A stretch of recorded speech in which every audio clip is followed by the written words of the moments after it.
Senhor presidente, ontem eu fiz uma moção de pesar aos familiares dos dois jovens que foram assassinados pelo próprio irmão, o irmão adotivo, deputada Mara. E como eu não tive a oportunidade de me expressar aqui ontem, eu uso a tribuna com muita tristeza no coração, porque foram dois colegas acadêmicos, estudavam ali na mesma universidade que eu estudo, que a deputada Mara também estuda, a Uniderp, e dois jovens, o Rodrigo e a Valquíria. Ela estava no último semestre do curso de Direito e ele no 6º semestre. Eu estava viajando, estava em Corumbá, e quando eu voltei, lamentavelmente eu não pude acompanhar o velório, mas eu faço questão, senhor presidente, de usar esta tribuna para externar o nosso sentimento de tristeza e ao mesmo tempo de solidariedade aos pais que não tenham dúvida nenhuma que devem estar extremamente entristecidos. Às vezes, penso eu, deputada Mara, como se tratava de um adolescente, alguém que fora adotado na sua tenra idade, até imagino o que passa na cabeça deste homem e desta mulher, que de forma, deputado Pedro Kempe, com espírito altruísta, com objetivo e expectativa de ajudar alguém que precisava de uma ajuda, Imagino o conflito psicológico que esses pais se encontram. Mas será que eu cometi um erro de ter procurado ajudar alguém, e esse alguém que estava desamparado, e com o tempo eu dei todo o carinho? Segundo as informações, esse garoto tinha todos os benefícios que os filhos biológicos tinham. O que passa na cabeça desse pai e desta mãe? Aí ontem, vendo uma matéria, inclusive uma entrevista com a delegada, a doutora Maria Cano, ela que cuida desta área, delegada da infância e juventude da nossa cidade, houve até a possibilidade de uma indagação, das pessoas que estão na expectativa de adotar um filho, e aí vem aquela questão do preconceito. O preconceito é o seguinte: se fosse o filho biológico não faria, então a gente tem que ter muito cuidado em adotar. E eu quero dizer, deputada Mara, deputado Maurício Picarelli, eu sou oriundo de uma família que os meus pais, em que pesem as dificuldades enfrentadas, na época nós ainda morávamos lá no interior, na roça, os meus pais adotaram mais de um. Minha mãe e meu pai cuidou de 5 crianças, hoje todos casados, encaminhados na vida, e eu até parece que estou seguindo o mesmo passo dos meus pais. Estou lá com a minha querida Lorena, que Deus nos deu, ela com apenas 60 dias de vida e agora já encaminha para o 3º ano, que é a alegria da nossa casa. E nós não podemos em momento algum permitir que em um momento como este nós venhamos estar assim potencializando esta tese de que temos que ter cuidado para adotar alguém porque a gente não sabe a origem. Como se na história da humanidade, deputado Maurício Picarelli, deputada Diona, nós não tivéssemos visto tantos episódios de tragédias acontecidas em todos os lugares do nosso estado, do nosso país, e por que não dizer no mundo inteiro. Quantos exemplos de filhos biológicos que às vezes de formas sem nenhuma justificativa, deputado Diogo Tita, acaba assassinando o próprio pai, a própria mãe, como aconteceu com aquela jovem de classe alta em São Paulo, Stoff, o sobrenome dela, não lembro aqui o primeiro nome. Como não dizer também daquele jovem que recentemente lá em Jardim acabou assassinando a sua própria mãe, a machadada, filho biológico. Então nós não podemos permitir, Chiquinho Teles, Vossa Senhoria, que mora lá nas Moreninhas e que conheceu de perto a Valquíria e o Rodrigo, esses dois acadêmicos que lamentavelmente perderam as suas vidas tão precocemente, pessoas que alimentavam a expectativa e um sonho de um dia operar, né, o direito, ser operadores do direito.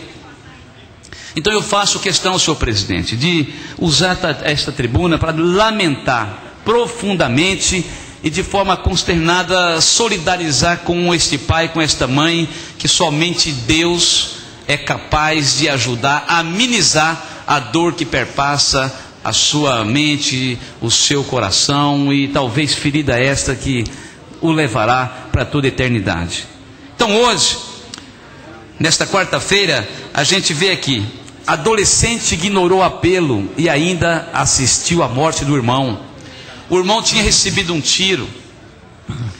Ele foi para a cozinha e atirou na irmã. Quando ele trouxe o corpo da irmã, da Valquíria, e o próprio irmão ali agonizando, ele disse: olha, se você me ama de verdade, me ajuda. E segundo a matéria, este adolescente relatou para a doutora Maria de Lourdes Cano, doutora Maria, que ele assistiu ali à morte do próprio irmão. E segundo o próprio relato, ele disse que se o pai aparecesse, se a mãe aparecesse, se a vizinha aparecesse, ele também estariam desferindo ali tiros, enfim. Então a gente percebe aqui a história de alguém que realmente há um problema psicológico, né? Porque não tem outra explicação, alguém que fora criado com carinho, com amor, que teve atenção, né, dos pais adotivos, chegar a este ponto. E de uma coisa é certa, nós temos, deputado Maurício Picarelli, infelizmente, pessoas espalhadas aí na nossa sociedade. É a questão do Hérito do Royalengo, né, que era quietinho e acabou fazendo aquela tragédia. Aconteceu em São Paulo com aquele acadêmico de medicina lá no shopping, enfim. Então nós estamos aí sujeitos, as famílias estão sujeitas, e eu hoje fico a imaginar, porque eu sei o tamanho do amor que eu sinto pela minha querida Lorena.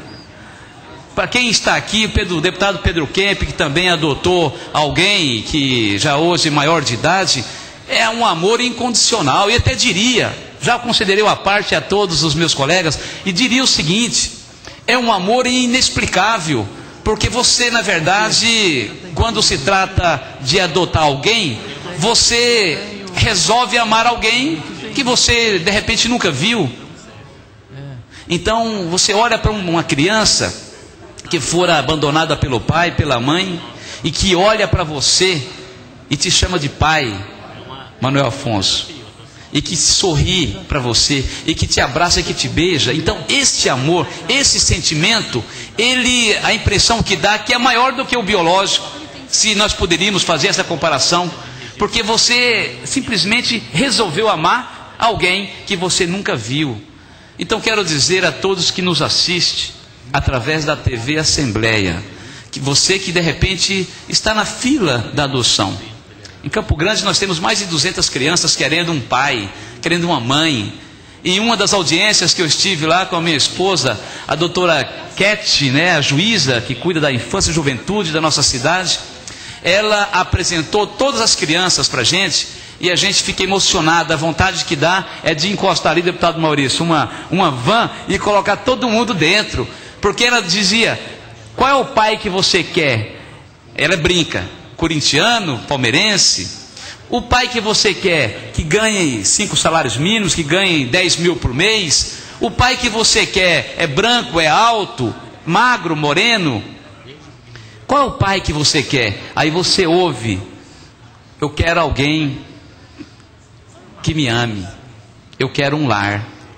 Então isso emociona a gente, emociona profundamente, né? Então quero dizer, todos que estão na fila, não do à parte, porque aqui tem um também que é pai adotivo, Tita, mas todos que estão na fila, deputado Tita, da adoção, que não pegue isso como exemplo, né? Isso aqui foi uma fatalidade que poderia acontecer com um filho biológico, como nós temos exemplos aí em toda a nossa sociedade. É com alegria que eu considerei à parte aos nobres deputados Diogo Tita, deputado Pedro Kemp e a deputada Mara Caseiro. Deputado professor Rinaldo, Na verdade, eu venho aqui prestar um depoimento de quem viveu e vive uma adoção. Quando casei, a minha esposa foi impedida de ter filhos e nós adotamos uma criança em São José do Rio Preto no dia que ele nasceu. Ele não conhece o pai, a mãe e nem nós. Fruto de um trabalho de um amigo que já também tinha uma menina adotiva. O meu filho hoje tem 20 anos, é um negro de 1,90 m. Quando eu saio na rua com ele, um filho meu é o Douglas, que está aqui. Eu tenho uma filha, Maria Eduarda, de 7 anos, e uma neta, HB. Eu tenho uma família, quando eu chego, as pessoas não entendem bem aquilo. E essa criança teve o carinho que todos tiveram. E se você conversar com pais adotivos, há uma certa dificuldade, principalmente no caso do meu filho, que na escola, na pré-infância, dizia: mas o teu pai é branco e você é negro.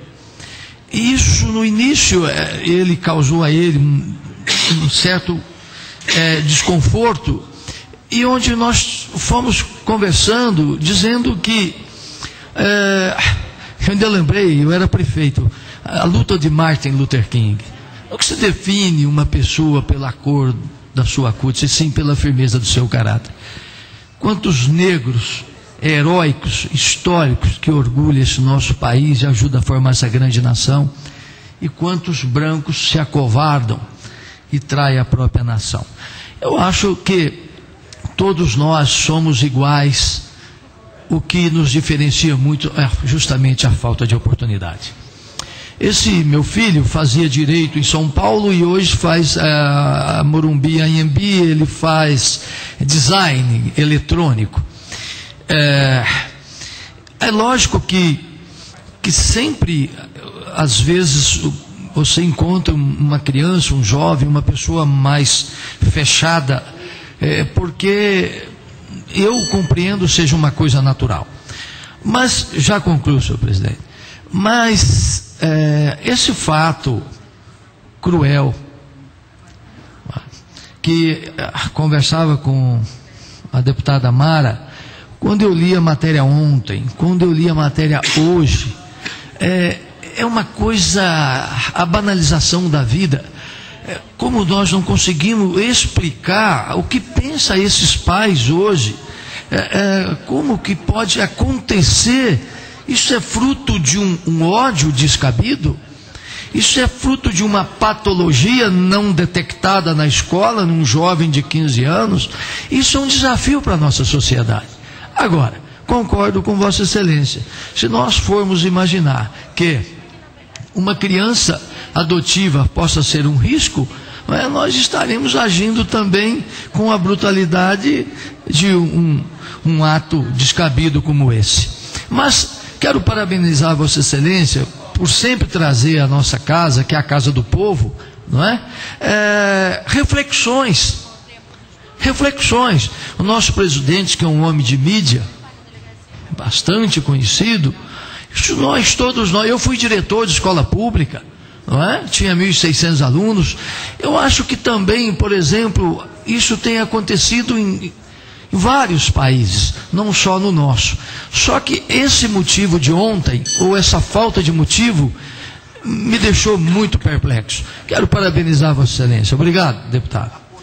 Eu agradeço a participação da parte de Vossa Excelência e o parabenizo também pelo espírito altruísta que teve de ter adotado uma criança e que hoje tem dado tantas alegrias para Vossa Excelência. É a prova inequívoca de que a pessoa, quando infelizmente tem a índole voltada para o mal, ou quando tem um problema de ponto de vista patológico, né, acabam, independente de ser adotivo ou não. E Vossa Excelência, graças a Deus, deu uma parcela de contribuição, resolveu, decidiu, melhor dizendo, amar alguém.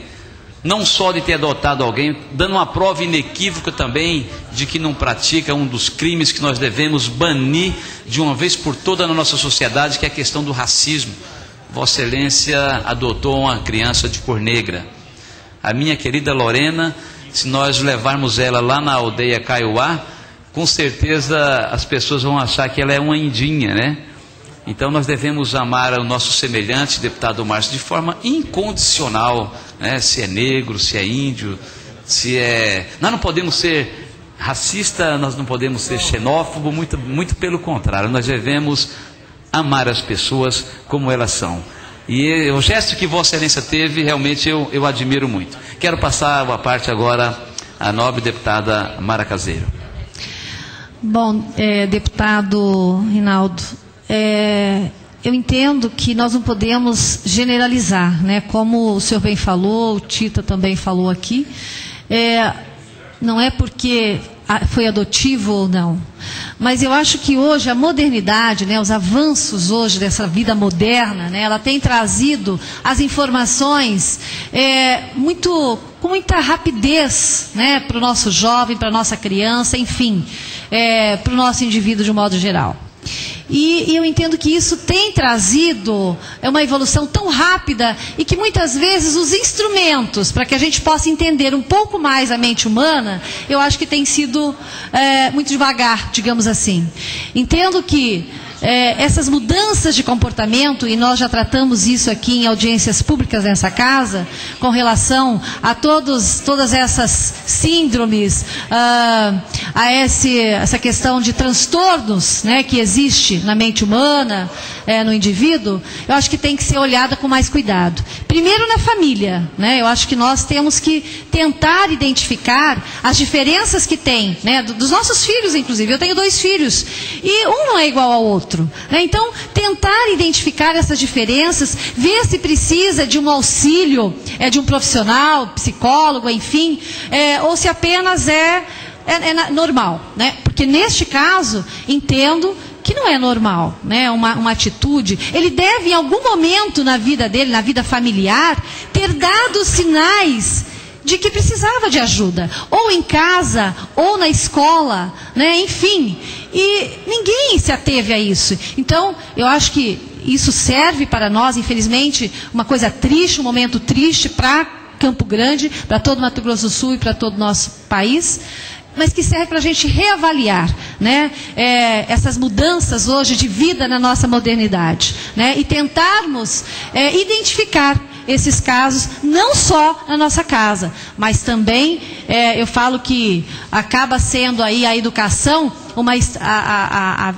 a escola acaba sendo uma extensão da nossa casa, né? Então também, lá numa sala de aula, onde os nossos professores, educadores vão estar administrando, tentar identificar, né? Assim como a família. Claro que o seio familiar é o primeiro, né, que tem que ser identificado. Mas é triste, é muito triste ver um caso como esse, mas deixar bem claro que nós não podemos generalizar. Eu acho que isso tem que servir para a gente olhar melhor, vigiar melhor a condição que vive a nossa família, os nossos jovens, as nossas crianças. Vim aqui para parabenizá-lo por trazer esse tema a essa tribuna e me solidarizar com a família com tanto sofrimento. Eu agradeço e insiro no meu pronunciamento e com alegria quero ouvir agora o deputado Pedro Kemp. E Vossa Excelência falou de escola, de ver melhor, não tem ninguém melhor aqui para falar como o Pedro Kemp, que além de ser professor, é psicólogo e está aí de frente, né, com essa situação praticamente no dia a dia. Quero ouvi-lo com alegria, o deputado Pedro Kemp. Agradeço pela parte, quero parabenizá-lo também pela iniciativa de trazer esse assunto à discussão. Eu penso que esse fato que aconteceu, deputado, nos remete a 2 questões. Primeiro, sobre a adoção. Eu fiz aqui uma audiência pública na Assembleia Legislativa, 2 anos atrás, sobre a adoção, em parceria com o Tribunal de Justiça, Dr. Joenildo, que é presidente da Associação dos Magistrados pela Infância, e foi uma audiência pública muito rica, a doutora Cate Brown, que é a juíza da infância, e o que nós pudemos perceber de tirar de conclusão daqueles debates é que a adoção é um assunto muito sério. Muitas famílias às vezes nos perguntam assim: puxa, por que tanta burocracia para se adotar uma criança, né? Justamente porque a adoção não é a mesma coisa de você ir a uma loja de brinquedos e comprar uma boneca. Você leva para casa, brinca de bebê, não é? Você está levando para sua casa uma pessoa humana, é uma vida em desenvolvimento, mas ela tem uma característica especial: é uma pessoa que foi rejeitada, é uma pessoa que, por um motivo ou outro, não está na sua família natural, de sangue. E aí, essa pessoa, mais tarde, ela vai questionar sobre a sua condição. Então é muito importante que os pais tenham preparo para poder educar a criança desde pequena e depois ter maturidade para lidar com os questionamentos que virão mais tarde, né? Por ser adotada, por que aconteceu isso com ela, as questões próprias da adolescência, da juventude, da vida adulta, e que vão realmente requerer muito preparo e cuidado por parte desses pais. Então eu acho que esse caso nos remete a essa discussão, em primeiro lugar, que a adoção ela tem que ter critérios, tem que ser com muita responsabilidade e acompanhada por profissionais, né, que o Tribunal de Justiça, né, tem aqui, psicólogos, educadores, para justamente fazer com que essa adoção seja bem sucedida, tanto para a família quanto para aquela criança.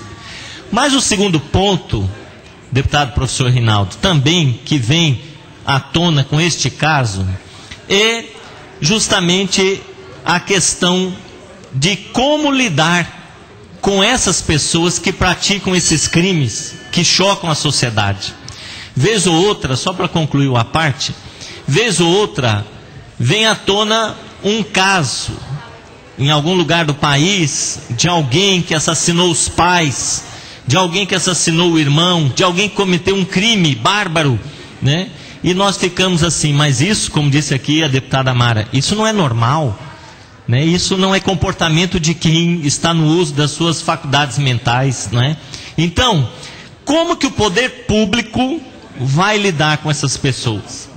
Em geral, o clamor da sociedade tem que ser punido, preso, tem que ser, praticou um crime. Mas, neste caso, um irmão matar os irmãos e ainda dizer, se os pais estivessem lá, eles também seriam mortos, é alguém que precisa também de ajuda profissional, né? Eu fico preocupado quando esse adolescente vai parar numa UNEI. Se esta UNEI, ela está preparada para acompanhar, saber se esse jovem está passando por um distúrbio, está vivendo um momento de desequilíbrio, precisa de um acompanhamento profissional, de um psicólogo, de um psiquiatra, né? Se essa unidade, né, mantida pelo Estado, oferece as condições, né? Lembro aqui de mais um caso, o chamado maníaco da Cruz, né, de Rio Brilhante, também, que o Estado ficou, como que vamos fazer, leva para onde, fazer o que com ele, né? O caso de um pai que estupra uma filha, o padrasto que abusa sexualmente de um menor em casa, são pessoas que cometem crimes, mas que também precisam de uma ajuda profissional. Esse adolescente, amanhã ou depois, ele vai sair da UNEI. E aí? Porque pelo estatuto ele não pode ser condenado, ele não pode ser preso. Então, em pouco tempo ele ganha liberdade e o problema continua, não é? Então, eu acho que esse tema nos faz refletir. O Estado precisa pensar em políticas públicas para atender essas pessoas que causam violências, que cometem crimes. O caso, por exemplo, daqueles que praticam violência contra as mulheres. Hoje tem a Lei Maria da Penha, pune, etc. Mas também não é o caso dessas pessoas serem acompanhadas, né, por profissionais. Então, não é, vamos dizer assim, uma situação para amenizar, né, o que aconteceu, de forma alguma. Mas eu penso que, além da punição, é preciso um acompanhamento profissional para essas pessoas que cometem esses crimes que chocam a sociedade, né? Então, obrigado pela parte. Eu agradeço, deputado Pedro Kemp, muito enriquece o nosso pronunciamento, e Vossa Excelência... Vossa Excelência disporá de 3 minutos para concluir. É o suficiente, senhor presidente. E realmente o Estado precisa se preparar para esta realidade. E a informação que a gente teve é que este jovem, esse garoto, ele quando chegou na UNEI, ele acabou sendo até espancado pelos outros, né, internos, e enfim, é uma realidade que nós temos que estar acompanhando. O Estado precisa se preparar mesmo, e o deputado Pedro Kemp fez um relato desse episódio que aconteceu em Rio Brilhante e que ficou sem saber para onde vai, e há uma possibilidade inclusive de ir para São Paulo, esse jovem, né? Então é uma questão muito séria. Mas, senhor presidente, já finalizando, gostaria de ocupar os 2 minutos, senhor presidente, para falar de um evento que acontecerá em Brasília amanhã, que é o primeiro encontro nacional da APEB, Associação dos Parlamentares Evangélicos do Brasil, que terá o seu primeiro encontro amanhã em Brasília, no plenário Portela, auditório Petrônio Portela, no Senado Federal. E na ocasião, senhor presidente, será ministrada a palestra Laicidade do Estado com o ministro Dr. Ives Granda Martins Filho, ministro do Tribunal Superior do Trabalho.